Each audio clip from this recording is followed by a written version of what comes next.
वेद शास्त्र, ब्राह्मण ग्रंथ, संहिताएं, आरण्यक, उपनिषद, वेदांग, उपवेद, दर्शन शास्त्र, साहित्य और साहित्यालोचन, कोई चीज छोड़ी नहीं है इसमें। I think anybody who is looking to understand Indian knowledge systems and thereby elevate their own faculty of thinking and reasoning should read this book. Sanskrit साहित्य में कई विधाएं हैं, जैसे कि हम जानते हैं महाकाव्य, रूपक, खंड काव्य, गद्य साहित्य और चंपू।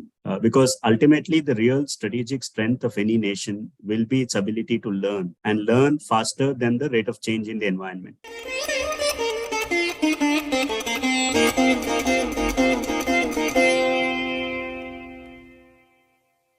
नमस्ते, संगम टॉक्स की तरफ से मैं रुचि श्रीमाली आप सभी का आज की वार्ता में स्वागत करती हूं। आज के हमारे वक्ता हैं डॉक्टर शंकर नेने, पांडुलिपि शास्त्रज्ञ डॉक्टर शंकर नेने। प्राचीन भारतीय ज्ञान परंपरा में विज्ञान तथा प्रौद्योगिकी के विविध विषयों में कार्य कर चुके हैं। इस क्षेत्र में इनकी कई पुस्तकों का प्रकाशन हो चुका है। आज की हमारी इस वार्ता का संचालन करेंगे राघव कृष्णा जी। वो वर्तमान में सांस्कृतिक कहानी कहने, IKS केंद्रित शिक्षा, सार्वजनिक नीति और नेतृत्व विकास पर ध्यान देने के साथ साथ बृहद कल्चरल क्रिएटिव्स और बृहद एजुकेशनल ट्रस्ट के सह संस्थापक और CEO भी हैं। आज का जो हमारी वार्ता है उसका विषय है प्राचीन भारतीय ज्ञान परंपरा। तो आइए प्राचीन भारतीय ज्ञान परंपरा के बारे में कुछ जानने के लिए और डॉक्टर शंकर नेने के कार्यों को समझने के लिए हम आज की वार्ता प्रारंभ करते हैं। सभी को प्रणाम, सभी को welcome. It's an honor to actually get to speak with somebody who is so illustrious in the field of Indian knowledge systems. And I mentioned this in a public post yesterday. Personally, for me, the journey of trying to get in touch with my own roots in a structured way began about 4 or 5 years ago when I first experienced the wonder of Indian knowledge systems. Before that, I was a product of my education system and the culture that brought me up. But one thing that I've realized in the last 4 years is that this whole obfuscation of our own culture, of our own knowledge systems by design that has happened to us also has another danger. The danger that we have not done a good job of protecting and preserving the wisdom of our elders. We simply have not had the conversations that we should, sitting at the feet of elders, understanding from their wisdom. So for me, when Ruchiji and others have reached out for this conversation, it was an opportunity to sit at the feet of a master, somebody whose entire life has been dedicated to the pursuit of knowledge and literature and language, and also bring that out for posterity. So I'm very delighted, very grateful at this opportunity. Shankarji, thank you so much for giving us your time. Firstly, thank you for this vision of 1 billion learners. I'm sure there will be an introduction to your work later in the video. But I was personally very, very inspired just by the idea of 1 billion learners, because ultimately the real strategic strength of any nation will be its ability to learn and learn faster than the rate of change in the environment. And personally, for me, Indian knowledge systems is also that strategy that helps us build the mind that can learn, that can be open to inquiry, that can be quick at grasping things, that can look at the interconnectedness and the integrality of systems. So, and it's my fortune to get to speak to you. I went through the book and very quickly I will provide a quick high-level view for our viewers of what I have learned and what I've taken away in 3 simple points. I think anybody who is looking to understand Indian knowledge systems and thereby elevate their own faculty of thinking and reasoning should read this book for 3 reasons. One, it gives you a structured and a well-documented and well-laid out development over a timeline of our knowledge systems and the different elements of that. Secondly, it gives you a very beautiful structure and the explanation for why knowledge is organized the way it is. जब हम Indian knowledge systems की बात करते हैं, एक Indian है, knowledge है और systems है. Systems because it has been organized in a way that can be transmitted, learned, and internalized. I think this book gives us the architecture for that. And third is, I think, the emphasis on the integration, not just with science, but all of contemporary Western knowledge systems. So it gives you a vision that our knowledge today cannot be isolated. Any pursuit of truth should be combined with pursuit of exposition on the world itself. So these three things I found to be very, very helpful in pursuing the book. But I would first like to ask Shankarji to explain to us his vision and his lifetime's work, and also give us an overview of the book itself. नमस्कार। संगम talks के सभी आयोजकों को अनेक धन्यवाद, जिनकी वजह से मुझे इस मंच पर बोलने का अवसर प्राप्त हुआ है। बिलियन लर्नर्स की संचालिका मनीषा साठे के प्रति मेरी कृतज्ञता की भावना संप्रेषित करना चाहता हूं, जिन्होंने मेरी पुस्तकों के ई संस्करण के प्रकाशन के उपक्रम को सफल बनाने के लिए कठिन परिश्रम किया है। अब राघवन जी ने पूछा, जो राघव कृष्ण जी ने, उसके ऊपर मैं आता हूँ।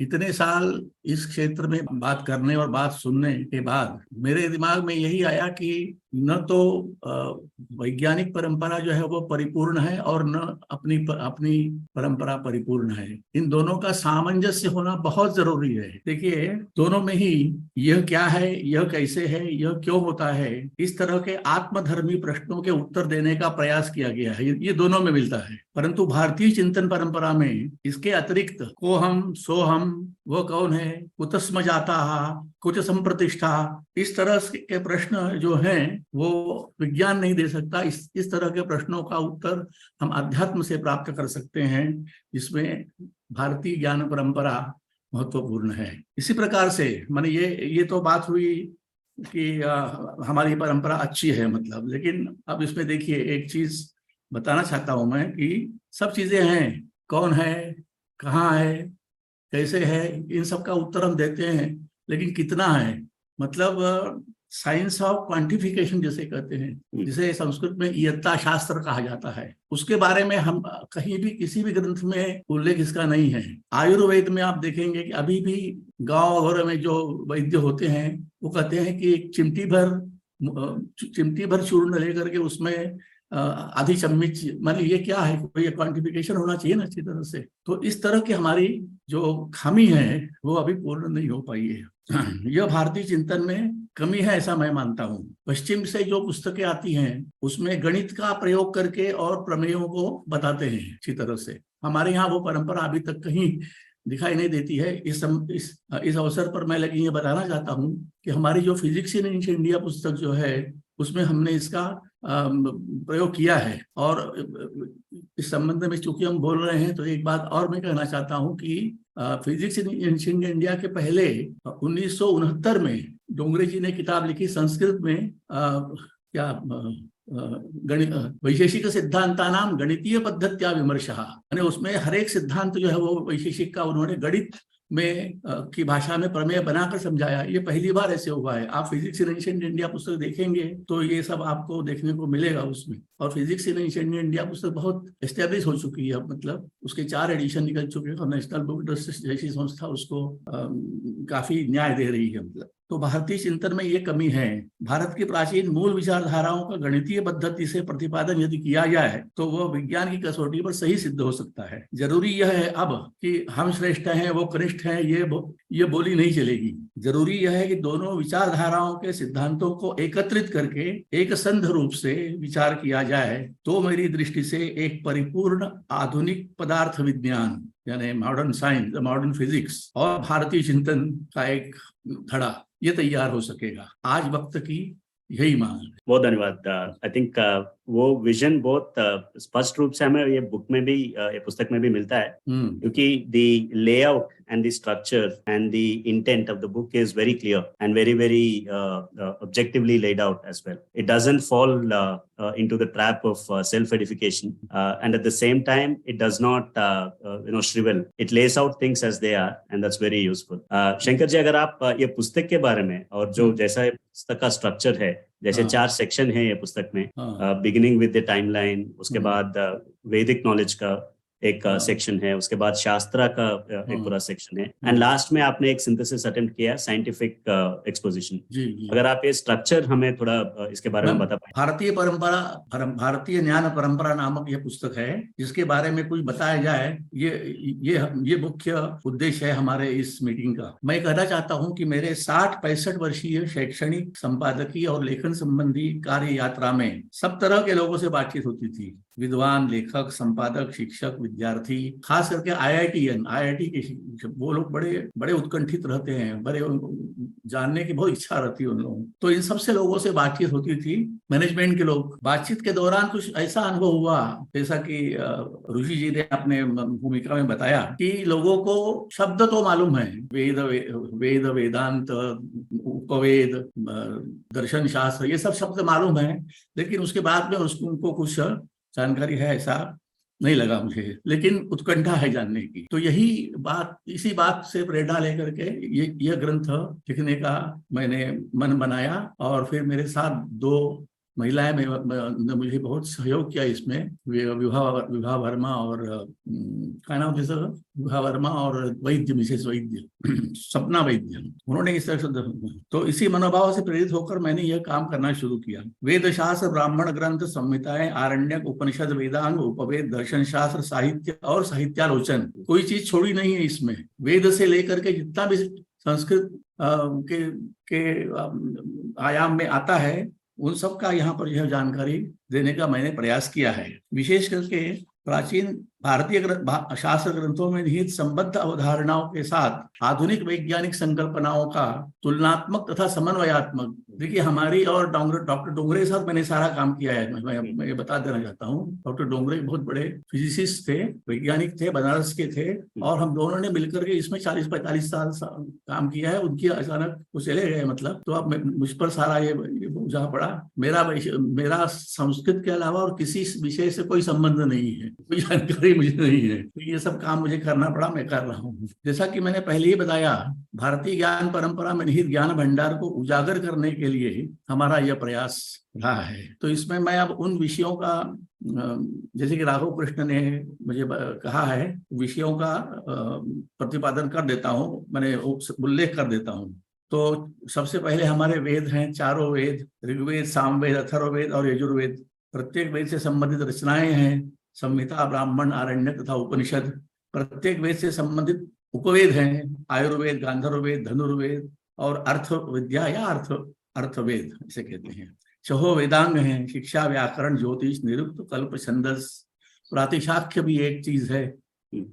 नास्तिक दर्शन, 2 तरह के दर्शन है, नास्तिक दर्शन और आस्तिक दर्शन। तो नास्तिक दर्शन 3 प्रकार के हैं, चारवाक, जिसे कि लोकायत कहते हैं, जैन उनके पहले हुए, और ये 3 नास्तिक दर्शन है, और 6 आस्तिक दर्शन है।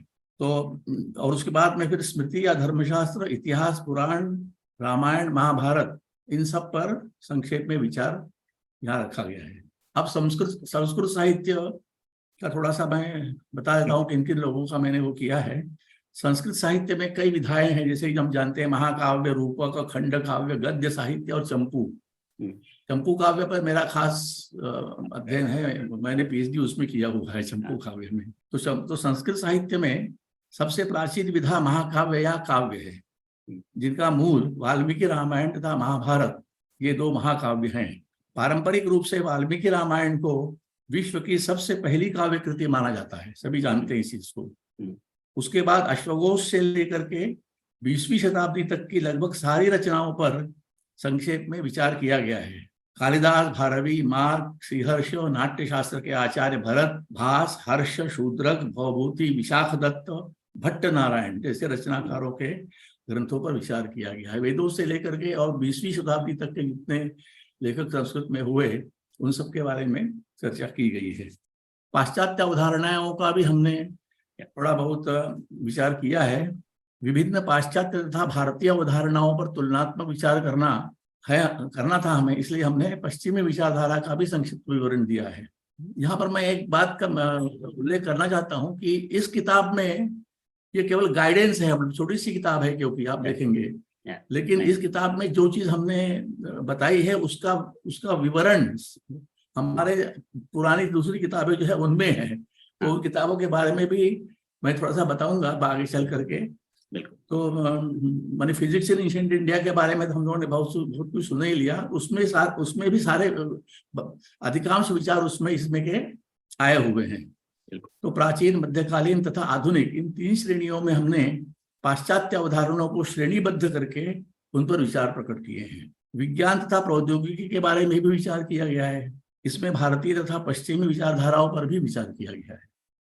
अब देखिए उपनिषद कैसे ग्रीक पहुंच गई, वो देखिए उपनिषद के कुछ सिद्धांत प्लेटो और एरिस्टोटल के बीच हुए संवाद में अभिव्यक्त होते दिखाई देते हैं। मतलब मैं ये नहीं कहता कि उन्होंने उपनिषद पढ़ करके वो सिद्धांत वहां है।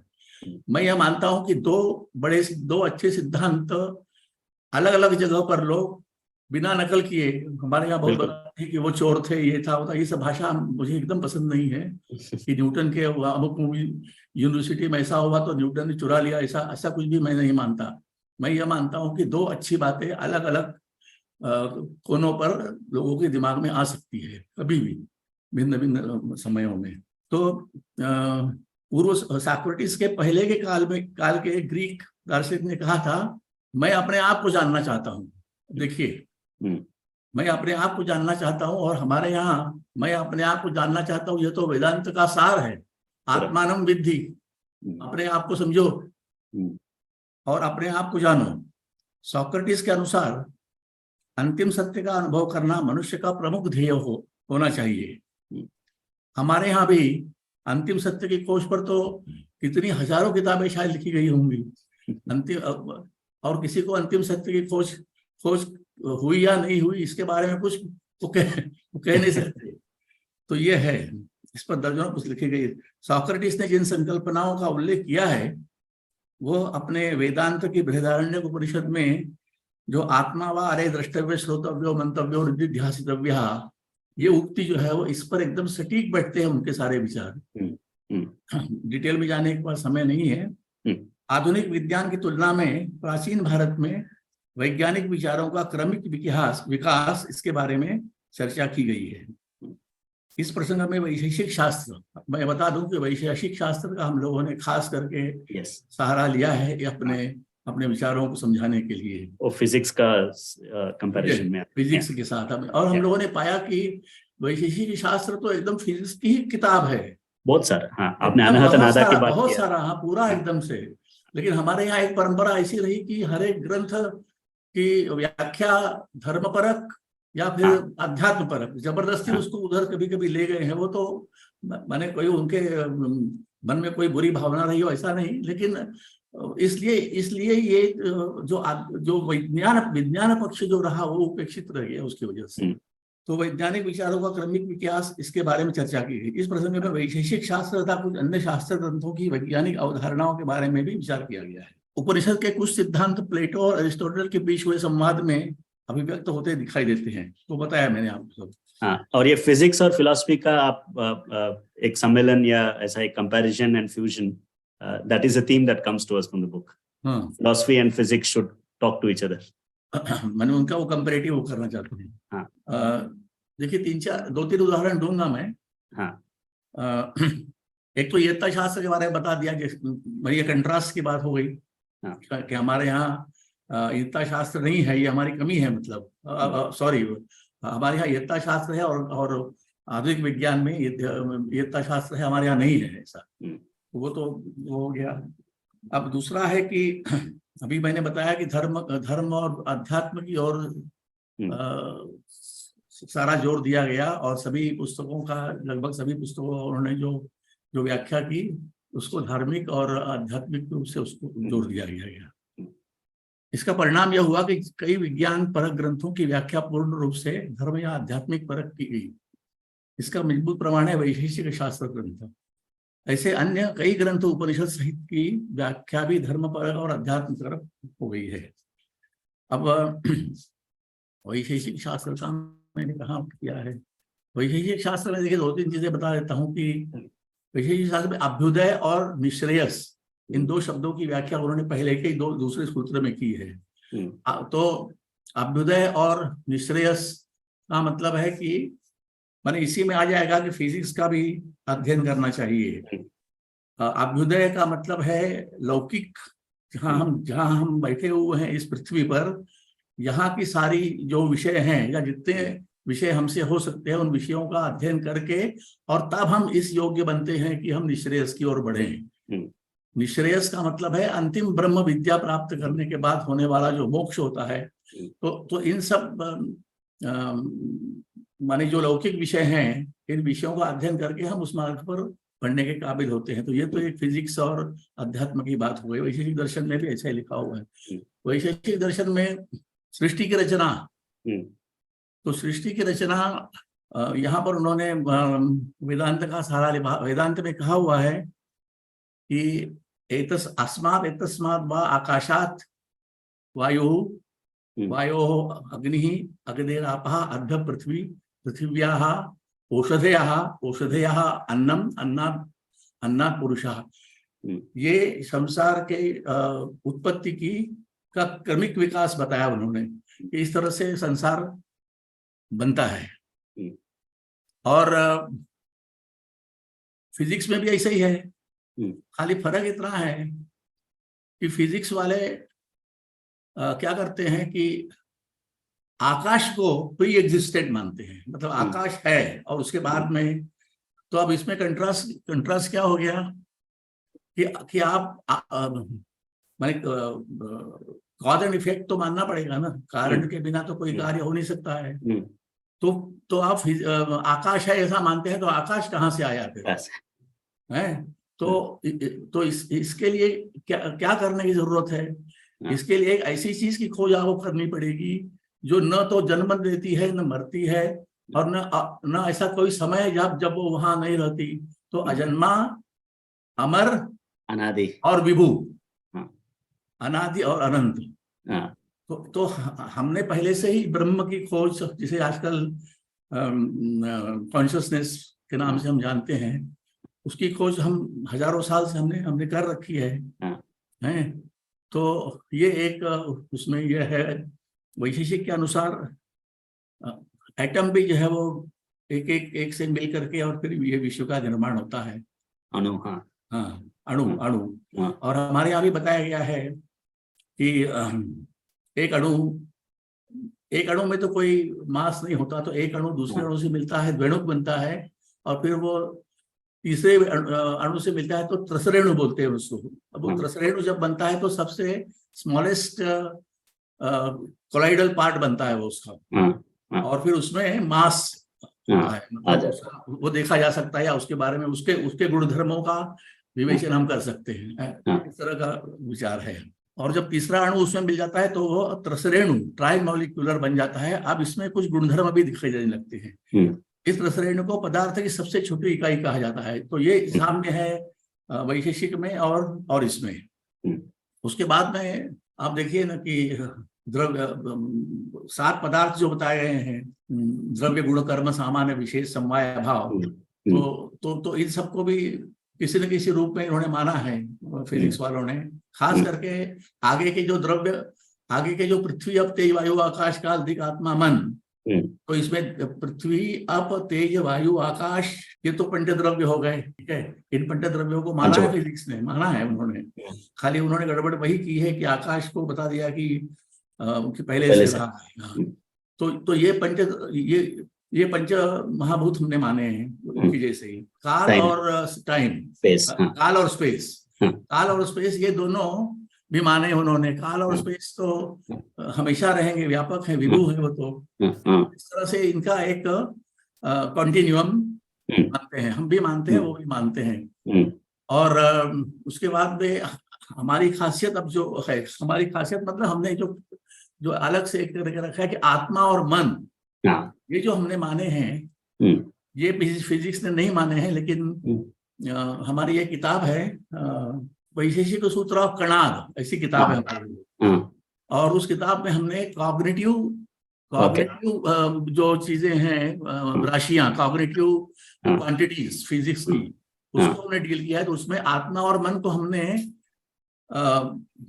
पर्यवेक्षक आत्मा है, मतलब ऑब्जर्वर वो आत्मा है, ऐसा उसमें सिद्ध किया है। मतलब हाँ, योग के हिस्से। और वो किताब है हमारे पास, चली हुई है। वो नेशनल बुक ट्रस्ट ने सबकी नहीं है, इसलिए वो चली नहीं ज्यादा, लेकिन वो है, वो किताब है। तो इस तरह से उसका भी हमने काफी वो करके ये माना है कि आत्मा और मन ये भी फिजिक्स की ही क्वांटिटीज हैं, एंटिटीज है ये पूरे। हाँ, हाँ नहीं, विज्ञान की भाषा में क्वांटिटी कहते हैं। क्वांटिटी है, इट्स हाँ। मेजरेबल। हाँ, और हाँ मेजरेबल, और क्वांटिटी के फिर जो है वो गुण धर्म सब होते हैं फिर, हाँ, है ना। तो इस तरह से है। और अब इसमें बहुत सारा जो है वो हमने अपनी किताब में लिख के रखा है, सब उसको देखिए। अब आप लोग तो यहाँ नहीं लिखा जा सकता, लेकिन बहुत काम हुआ और बहुत अच्छी तरह से समझा करके बताया गया है। एक और उदाहरण दे देता हूँ आपको। झरोखे से मैं सूरज की किरणें खिड़की से, या झरोखा बोलते हो, झरोखे से छन करके आ रही है इधर, ठीक है, और आ रही है, तो उन किरणों में आप देखेंगे कि एक धूलिकण सब रहते हैं उसमें, रजक कण बोलते हैं उसको। तो उसमें से एक रज कण आप हाथ में ले सके अगर तो लीजिए, और उसका 60वां हिस्सा जो है वो एक परमाणु के बराबर है। ऐसी व्याख्या पदार्थ धर्म संग्रह के आचार्य के टीकाकार ने की है। उठेगा तो बहुत बढ़िया। हाँ, तो इस तरह के कॉन्सेप्ट हमारे यहाँ रहे हैं बहुत जबरदस्त रूप में। ब्यूटीफुल। और क्या चाहिए आपको? नहीं, ये तो ज्ञान का भंडार है। हम लोग तो सागर के किनारे बैठ के हम लोग देख सकते हैं इसको। हाँ, एक प्रॉब्लम जो हो गया, जो रुचि जी ने भी कहा है कि this idea that it's ancient, unfortunately it has also conjured the image of archaic. पुराना है तो उसमें कोई वैल्यू नहीं है, ऐसा एक conviction आ गया है। When we read your work, actually it is ancient but very contemporary and also futuristic. The only thing is it has to be made accessible, जैसे आपने कहा है अभी। और मैंने 3-4 एग्जाम्पल, हाँ बोलिए, सॉरी। नहीं, आपके बुक में से मुझे 3-4 एग्जाम्पल्स बहुत ही अभी मेमोरेबल बन गए।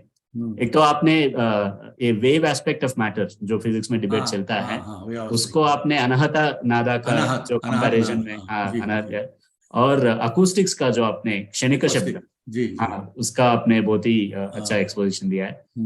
ये टेम्परेचर का भी, और टेम्परेचर का स्केल, जैसा आप मेजर के बारे में बात कर रहे थे, लिंका का जो आपने ये दिया है, शीत उष्ण और उष्ण शीत जो है उसको, हाँ, उसका जो मेजरमेंट का है, वो तो थर्मामीटर की बात कर रहे हैं, वो स्पर्श गुण का वर्णन कर रहे हैं, लेकिन वो थर्मामीटर की बात कर रहे हैं, क्योंकि वो इंस्ट्रूमेंट की बात कर रहे हैं, इंस्ट्रूमेंट की बात कर रहे हैं वो, क्योंकि टच की बात नहीं कर रहे हैं वो।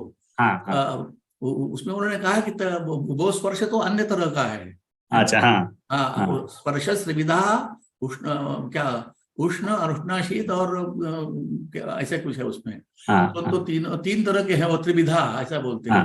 तो वो बात कर रहा है थर्मामीटर की, इनफैक्ट थर्मामीटर की। अच्छा, और ये ग्रेविटी के बारे में भी आप कनाड के सूत्रों में जो आपने उसका ये मेंशन किया है, जो गुरुत्व आकर्षण का जो आपने बात किया है, वो तो है ये ग्रेविटी, जो गुरुत्वाकर्षण है, जो वो हमारे यहाँ तो भास्कराचार्य ने, और उसके पहले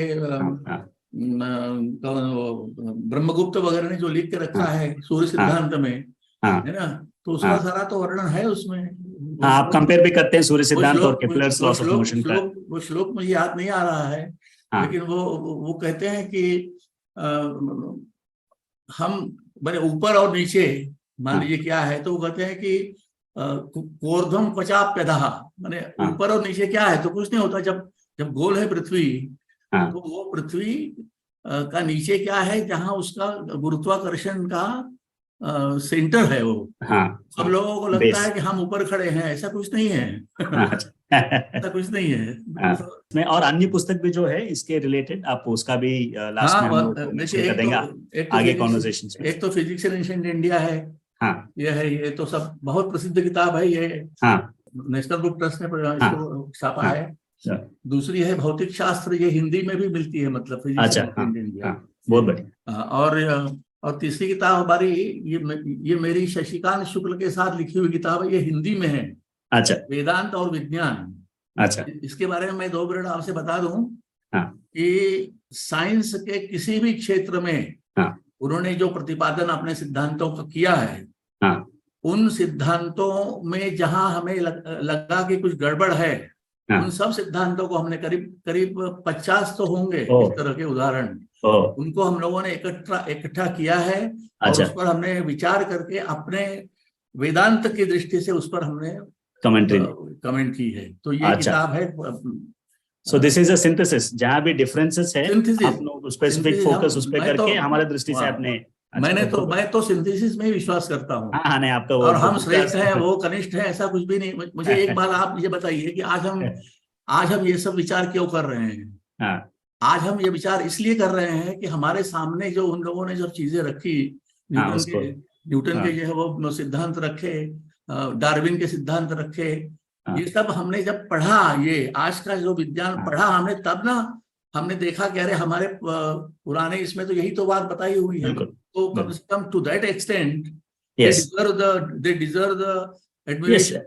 कि अंशोधनी शास्त्र में एक तो 3 चीजें हैं उसमें। एक तो सृष्टि कैसे पैदा हुई, मतलब कॉस्मोलॉजी का। हाँ, उसमें 12 अध्यायों में से एक ही अध्याय हमें मिल सका, वो भी हमने जाकर के वहाँ बड़ौदा से के वहाँ के जो लाइब्रेरी है वहां से लेके आए। अच्छा। एक ही अध्याय उसका अवेलेबल है और दूसरा नहीं है। उसमें सृष्टि विज्ञान है पूरा। हाँ। और उपकरण जो यूज करते थे पहले के लोग, इंस्ट्रूमेंट्स, हाँ, इंस्ट्रूमेंट्स फॉर एस्ट्रोनॉमी के लिए यूज करते थे, जैसे स्पेक्ट्रोमीटर। हाँ हाँ। तो ये एक दूसरी चीज ये है, और तीसरी चीज है अलॉय, माने अच्छा, अलग अलग तरह के उपकरण और धातु मिश्रण जिसे कहते हैं। हाँ हाँ। तो वो अल्केमी ऑफ, हाँ, अल्केमी अलग है, अल्केमी केमिस्ट्री में आता है। हाँ, रसायन। हाँ। ये जो है वो धातु मिश्रण बना करके और एक सॉलिड चीज बनाते हैं। अच्छा। और डॉक्टर डोंगरे ने, मैं बता दूं, और बहुत सुनने की वाली बात है कि डॉक्टर डोंगरे ने एक स्पेक्ट्रोमीटर बनाया। अच्छा। एक स्पेक्ट्रोमीटर बनाया जो भरद्वाज सूत्रों में लिखे हुए, मैंने भरद्वाज, ये अंशुबोधिनी में जो भरद्वाज जी ने जो सूत्र लिखे उसके आधार पर वो स्पेक्ट्रोमीटर बनाया। अच्छा। और वो अभी अवेलेबल है, देख सकते हैं उसको। तो वो इंस्ट्रूमेंट है? अच्छा। हाँ, इंस्ट्रूमेंट डेक्कर कॉलेज में रखा हुआ है वो, पुणे में। अच्छा। और दूसरा उन्होंने जो बनाया वो तो अद्वितीय है, वो तो एक एलॉय धातु मिश्रण बनाया, और जो उन्होंने जमशेदपुर की जो लाइब्रेरी है ना फेमस, हाँ, उसमें बनाया उन्होंने। अच्छा। और उसके और वो स्वीकृत हो गया सारा, वो गवर्नमेंट ऑफ इंडिया ने उसको माना है।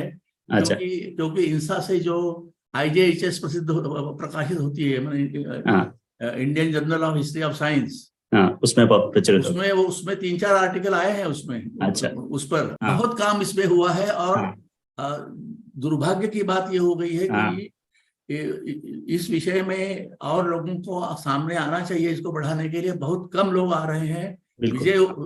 विजय उपाध्याय को छोड़कर कोई मेरे पास नहीं आया आज तक। ये एक बहुत बढ़िया, मैं किसी तरह से करता हूँ कि इसी माध्यम से कोई अगर प्रेरित हो जाए। हो जाए। अब मैं एक चीज बता रहा हूँ आपको कि अंशुबोधिनी में जो पूछ रहे थे, मैंने पूछना चाहते हैं, तो उनको भी बता दूं कि अंशुबोधिनी में, अंशुबोधिनी यहाँ ऑनलाइन पर है। वो बिलियन लर्नर्स वालों ने छापा है उसको, मैंने प्रकाशित हो गई किताब वो। अच्छा, वो बुक है। हाँ, वो भी है, बिलियन लर्नर्स की वेबसाइट पर जा करके ले सकते हैं उसको। बिल्कुल। तो उसमें ये 2-3 चीजें जो मैंने बताई, उसके अलावा एक चीज और उसमें मैं बताना चाहता हूँ कि उसमें लगभग 35-36 ऐसी चीजों का उल्लेख है, मैंने ऐसी किताबों का उल्लेख है, किताबें कहिए या जो उनके सूत्रों का संचय रहा होगा, कि जो अगर उस पर कोई काम करे तो हर एक सूत्र में से या हर एक जो प्रकरण है उसमें से एक जैसे उन्होंने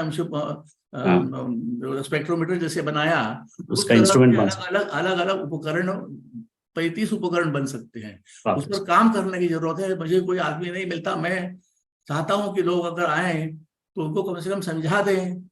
मेरी उम्र तो हो चुकी है, 82 साल का हूं मैं, तो अब कितना काम और मैं कर सकता हूँ। और दूसरी चीज ये बताना चाहता हूँ मैं कि ये सारी किताबें हमारी और कहीं अगर नहीं मिले तो बिलियन लर्नर्स की जो वेबसाइट है, उस पर सारे आने वाली डिजिटल ई-कॉपीज है, तो वो बिल्कुल वो वीडियो भी चला देंगे तो शायद लास्ट में हो जाएगा। बिल्कुल। वो श्लोक इस तरह से है कि जालांतर्गते भानौ यत् सूक्ष्मं दृश्यते रजः तस्य षष्टितमो भागो, माने 60वां हिस्सा परमाणु प्रकीर्तितः।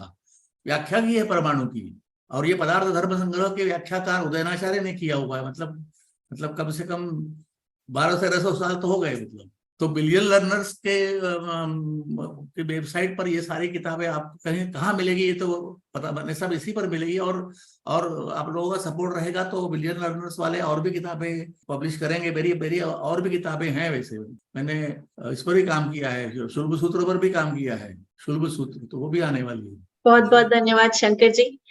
इसके साथ ही मैं एक छोटा सा वीडियो एक दिखाना चाहूंगी यहाँ पर। जी वो वीडियो जो है सर की बुक्स के बारे में है। Hello everyone. If you want to buy a beautiful book by Dr. Nene on ancient Indian knowledge system, please go to Billion Learners website.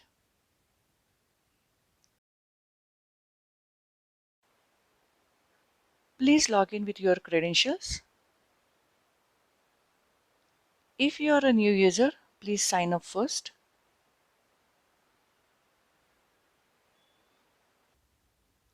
You can locate Ancient Indian Knowledge System book under courses. Please click on a shopping cart.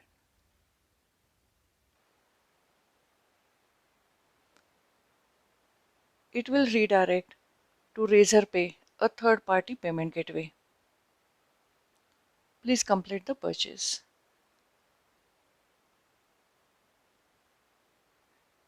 Click on the title to see the details. You can navigate using these arrows. The navigation is also on top.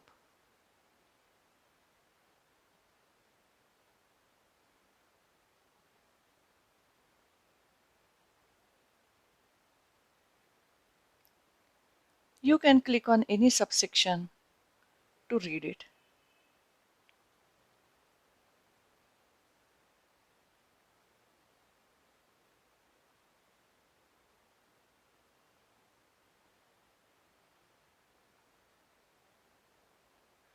You can also make use of query board to post your queries.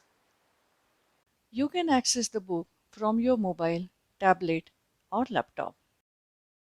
Please visit our website and feel free to contact us.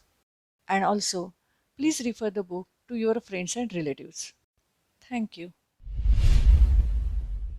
नमस्ते राघव जी। अब तो पता ही, मतलब मैं अभी सुन रहा था कि वो आपने कुछ ये स्पेक्ट्रोमीटर के बारे में बात कर रहे थे कि अंशबोधिनी और समथिंग, मैं ठीक से सुन नहीं पाया कि what is that shastra which talks about making the spectrophotometers और something like some instruments on for analysis of scientific analysis.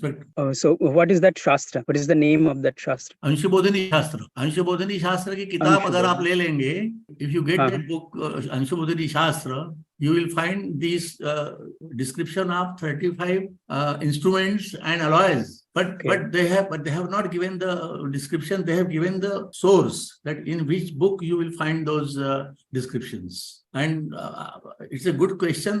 At least somebody is asking the question. You know, people like you and others should start working on this on these matters, on these spectrometers, like उपकरणs, you know, जिसे कहते हैं। ये पहली बार है जबकि संगम जैसी संस्था ने इस मैंने संस्था पर मैं ये बात रख रहा हूँ। दूसरे मंच पर मैं बोल चुका हूँ, लेकिन अब वो संस्कृत वालों का क्या होगा। और इसमें एक बात मैं और बता देता हूँ क्या मुश्किल होती है कि हम लोगों ने जब ये काम शुरू किया तो हमें साइंटिस्ट लोगों का भी विरोध हुआ और संस्कृत वालों का भी विरोध हुआ। संस्कृत वाले कहते हैं कि तुम ये फिजिक्स की ओर क्यों ले जा रहे हो, ये आध्यात्मिक रहने दो उसको। और साइंस वाले कहते हैं कि अरे तुम क्या बेकार की बकवास कर रहे हो। तो ये चीज भी हम लोगों ने किया है ये करते समय, लेकिन तब भी आगे बढ़े। ठीक है, मैं आपसे कह रहा हूँ, मतलब सभी लोग सुन रहे होंगे ना, कहीं भी कोई विद्यार्थी यानी काम करने वाले लोग अगर हों तो इस तरह की बहुत बने। यही क्यों इंडिया में जितने मैन्युस्क्रिप्ट कलेक्शंस हैं, और मैं जुड़ा हुआ हूँ, मैन्युस्क्रिप्ट मिशन के साथ जुड़ा हुआ हूँ, मैं उनका एडवाइजर भी रहा हूँ पहले 3-4 साल पहले। तो ऑफिशियल फिगर यह है कि 1 करोड़ कितने लाख मैन्युस्क्रिप्ट्स हैं सब मिलाकर के भारतवर्ष में। मतलब ये उनके फिगर्स हैं IMM के, मतलब मैन्युस्क्रिप्ट मिशन वालों के। अब उसमें बहुत सारी मैन्युस्क्रिप्ट हो सकता है यानी कुछ स्तवन है, स्तोत्र है, अमुक तमुक, तो उसको छोड़ दो, लेकिन काम करने वाला अगर आदमी रहेगा तो उसमें से वो कोई ना कोई चीज खोज निकाले। जैसे जैसे अंशुबोधिनी शास्त्र डोगरे जी की वजह से अंशुबोधिनी शास्त्र एक साइंस की किताब है, प्रौद्योगिकी की किताब है, इसका पता डोंगरे साहब जैसे लोगों को ही हो सकता है। मतलब उन्होंने अंशुबोधिनी शास्त्रम से तो कुछ पता नहीं लगता अपने को, तो क्या है ये है, लेकिन उन्होंने कहा नहीं, ये अंशु बोधनी कह रहा है तो कुछ है इसमें। तो इस तरह से लोग जाएंगे वहां पर, देखेंगे, तो और बहुत से लोग चीज लिखे कि दुर्भाग्य ये रहा है कि इस क्षेत्र में काम ही नहीं हुआ है। हम लोग खाली खाली बड़ी बड़ी बातें करने में जो है वो लगा दिया, हमने काम कुछ नहीं किया। हमने, हमारे यहाँ सब कुछ है, और सब, और एक मैंने एक तबका कहता था कि हमारे यहाँ सब कुछ है, और दूसरा तबका कहता है कि हमारे यहाँ कुछ नहीं है। अरे खोजो ना, तुम खोजोगे तब मिलेगा ना। I had a question. I'm going to give a bit of a context to my question here. Obviously, our knowledge systems run very deep. There's a lot of deep philosophy and knowledge out there. For people who have studied all that, and obviously people like you make it accessible for us to understand it, but it's so vast, so many concepts that run so deep. For someone who is starting out understanding it, will there be too many jargons that will be hard to penetrate through? Because when someone knows so much and they're making it simple, some of those big words, just creep into the work. And for new learners, that can be too big a gap to bridge. So that was my simple question, nothing so deep. No, one has to keep on it. Jargons are there. Jargons are everywhere. In science, there are jargons everywhere.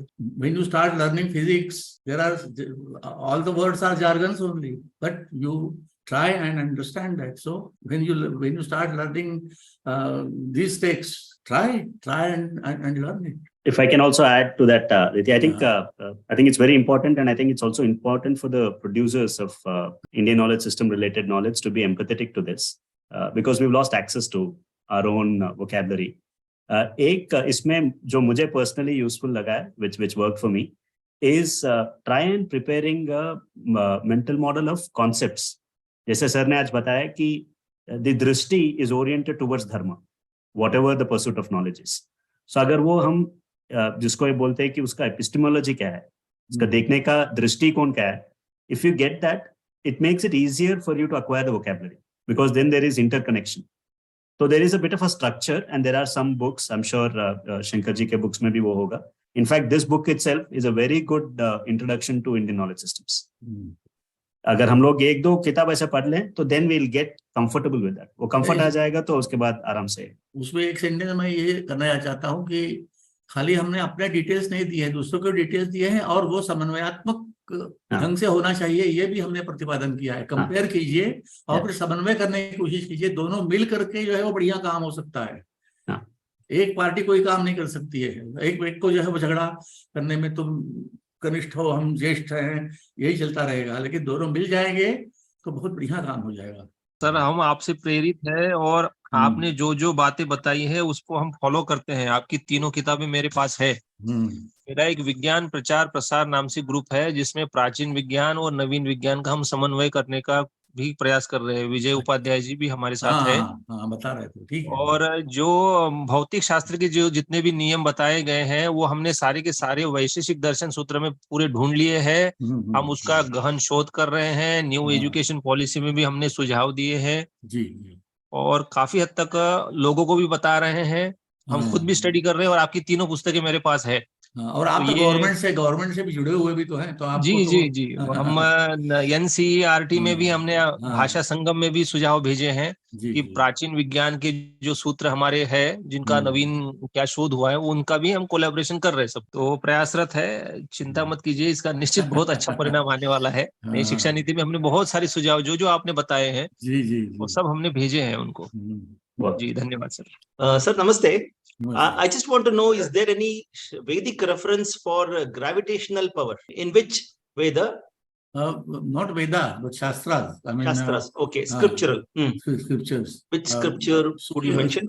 Yeah, which is that book? So, Surya Siddhanta Goladhyay. Surya Siddhanta Goladhyay. on which there is commentary by Bhaskaracharya. Bhaskaracharya, second Bhaskar, 12th शताब्दी, 12वीं शताब्दी की किताब है वो.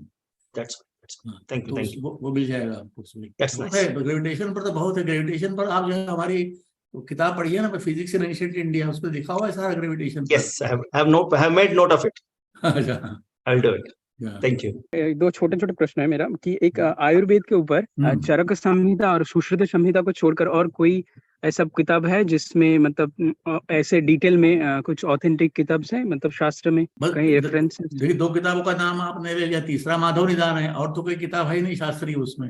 अच्छा, माधव निदान है. सुश्रुत में आपको ऑपरेशन वगैरह के बारे में रेफरेंस मिलेगा. तो सुश्रुत में इनफैक्ट मैं किसी आयुर्वेदिक एक्सपर्ट से पूछना चाहता था कि सुश्रुत अगर पढ़ करके आप बताइए कि हमारे यहाँ शास्त्रों में, हमारे यहाँ ऑपरेशन किया जाता था, इससे तो आप लोग कहते हैं सुश्रुत में, तो क्या चीज है उसके डिटेल सामने लाइए ना आप. तो आप अगर सुश्रुत में इस चीज में इंटरेस्टेड है तो इसको कीजिए आप. सुश्रुत संविधा है, उसको आप ढंग से पढ़ेंगे अगर, तो उसमें से आपको और उस पर काम कीजिए आप. उसमें जो कमी होगी आप जोड़ सकते हैं उसमें ना अपनी तरफ से काफी. हाँ, एक्चुअली मैंने एक किताब देखा था कि उसमें सुश्रुत संहिता का इंग्लिश ट्रांसलेशन था. उसमें मैंने बहुत सारे ये जो अपैरेटस जो यूज करते हैं मतलब ऑपरेशंस के लिए सर्जिकल जो अपैरेटस, वो मतलब सारे उसका मतलब ऐसे ड्राइंग्स में मैंने देखा हूँ. जी, पूरा वर्णन है मतलब. हाँ, तो और एक छोटा प्रश्न है कि ये आज का हमारा जो वैमानिक शास्त्र, जो विमान शास्त्र को लेके मतलब लोग बोलते रहते हैं कि ये बहुत नया आया है, मतलब ये पुराना कोई रेफरेंस इसका नहीं है, मतलब ये बहुत नया एडिशन है. तो इसको लेके आपका क्या राय? देखिए, वैमानिक शास्त्र पर डोंगरे जी ने काम करना शुरू किया था, लेकिन वो नहीं रहे. और डोंगरे, मतलब क्षमा कीजिएगा, मुझे बहुत तारीफ कर रहा हूँ, डोंगरे जी जैसी ब्रेन जो है वो मिलना मुश्किल है. अब तक उन्होंने विमान हमारे यहाँ है या नहीं है इस बात पर अपना निर्णय दे दिया होता. और मैं, जैसा कि मैंने बताया कि हम लोगों का जो तरीका है वो ये है कि जब तक हम सिद्ध नहीं करते कि ये चीज हमारे पास है, तब तक हम ये नहीं कहते कि हमारे पास ये है. तो विमान के ऊपर काम हो रहा है, काफी लोग काम कर रहे हैं. हो सकता है अगले 1 साल 2 साल में कुछ चीज सामने निकल आए. तो मैं सबसे ज्यादा खुश होने वाला व्यक्ति उसमें रहूंगा जब इसके बाद का पता लग जाएगा. तो अभी तो है नहीं, समय समझता हूँ. 2 मिनट में एक चीज का और मेंशन कर दूं मैं, अगर आप अलाउ करें तो. बिल्कुल, जी. राखी गढ़ी का नाम सुना होगा आपने. राखी गढ़ी में जो है वो जो उत्खनन हुआ, तो उसके इंचार्ज डॉक्टर वसंत शिंदे जो वाइस चांसलर रहे, उनके साथ मैंने काम किया है. और उनकी किताब जो है वो उसको मैंने एडिट किया है, मतलब वो अब अंग्रेजी में है, वो छप रही है. और उसका हिंदी संस्करण जो है मैंने किया है. तो दोनों किताबें एक साथ छपेंगी, मेरा ख्याल है 1 महीने में आ जाएंगी वो. तो उसमें तो एक बहुत बड़ी समस्या का हल है. उसमें यह है कि यानी हम शास्त्र ग्रंथों से लेकर शास्त्र ग्रंथों से खोज निकालते हैं कि यह ग्रंथ किस काल का है. काल निर्धारण के लिए बहुत मुश्किल होती है ना हमारे यहाँ. लेकिन आर्कियोलॉजिस्ट जो है वो उत्खनन से जो चीजें निकालता है तो उसकी तो कार्बन डेटिंग हो जाती है. कार्बन डेटिंग सब जगह होती है. और उन्होंने तो नरकंकाल निकाल करके उसका डीएनए निकाल करके और आज के राखी गढ़ी के आदमी से मैच कर दिया तो मैच हो गया. अब तो सारा पर्सपेक्टिव बदल गया ना. हम सोच रहे थे 4500 साल से हम वेदों का अध्ययन कर रहे हैं. अब तो 8000 साल पहले चले गए ना, क्योंकि वो जो नरकंकाल मिला वो 8000 साल पहले का है. तो वो हड़प्पा कालीन जो संस्कृति हमारी थी उसमें वो सतत चली आ रही है. बीच में जो है वो आर्य आए गए वगैरह ये सब कुछ नहीं है कुछ. हाँ, और हमने 4500 साल, ये अंग्रेजों ने क्या किया कि ये बताने के लिए कि हमारे यहाँ के लोग इस काबिल नहीं है कि वेद जैसे ग्रंथ लिख सके, इसलिए उन्होंने आर्यों की थियरी को उसमें डाला और चले गए. तो हम लोगों ने जो 8000 साल से हमारी परंपरा चली आ रही है उसमें खंड नहीं है कहीं. तो ये एक बहुत बड़ा काम हुआ है और उसमें मुझे खुशी है कि मैंने डॉक्टर शिंदे के साथ काम किया और वो भी आ रहा है, अगले महीने में वो आ जाएगी किताब. मैं सुझाव दे सकता हूँ, जैसे राघव कृष्ण जी ने कहा कि वैशेषिक दर्शन और फिजिक्स के, तो फिजिक्स और वैशेषिक दर्शन के कम से कम 12-13 चीजें ऐसी हैं जिस पर कम से कम आधे घंटे तक अगर विचार विमर्श हो तब साफास हो सकती है। तो उस पर मेरा काम है, उस पर तैयारी की जा सकती है। मतलब